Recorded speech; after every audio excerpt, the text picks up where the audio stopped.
Bonjour à toutes et à tous. Aujourd'hui, nous allons en maternelle, en classe de moyenne section, et nous allons utiliser des formes logiques. Voici les formes que nous allons utiliser. Il y a 4 formes, il y a 3 couleurs, et il y a 2 tailles. 4 x 3 x 2, 24. En fait, dans la boîte, il y a 48 formes logiques, 24 épaisses, 24 fines comme celle-ci, mais nous n'avons utilisé que les épaisses en moyenne section. On va mettre du rouge ici, du jaune au milieu et du bleu ici. Allez-y.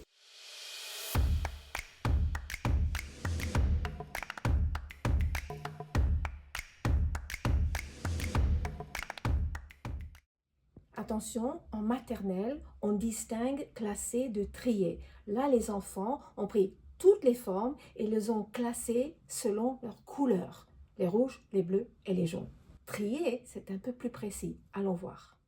Trier, c'est d'abord choisir un critère, une caractéristique ou une propriété. On dit même un attribut. Par exemple, j'ai choisi la forme triangle. Les enfants devaient, à tour de rôle, choisir et placer un triangle à l'intérieur du cerceau. À la fin, tous les triangles étaient placés à l'intérieur du cerceau en laissant toute forme qui n'en était pas un à l'extérieur. Ils avaient donc fait un tri des formes logiques selon le critère être un triangle. C'est une compétence cognitive essentielle dans l'éducation des jeunes enfants car elle développe l'habileté d'identifier les similitudes et les différences entre objets. Après des tris faciles, je leur ai lancé un défi car nous savons que les enfants sont capables de raisonner mathématiquement ou en l'occurrence logiquement car il s'agit ici de blocs logiques. Regardez bien. Alors réfléchissez. Celui-là, c'est-à-dire là-dedans, dans ce cercle, vous avez toujours, vous gardez triangle. Ici, vous allez mettre tout ce qui est rouge. Est-ce que vous voyez que c'est rouge? Oui. Donc, là, à l'intérieur de ce cercle, que des triangles. À l'intérieur de ce cercle, que du rouge. Allez-y, un par un, réfléchissez, c'est moins facile. À toi.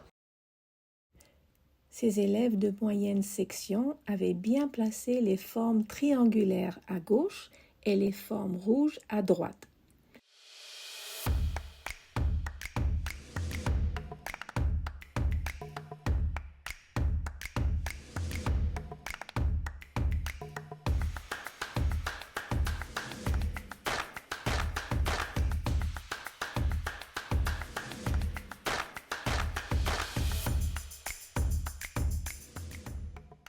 Lorsqu'il n'y avait plus aucune forme logique à placer, je les ai incités à réfléchir plus profondément. Je voulais qu'ils se concentrent sur l'intersection des deux ensembles qu'ils avaient déterminés.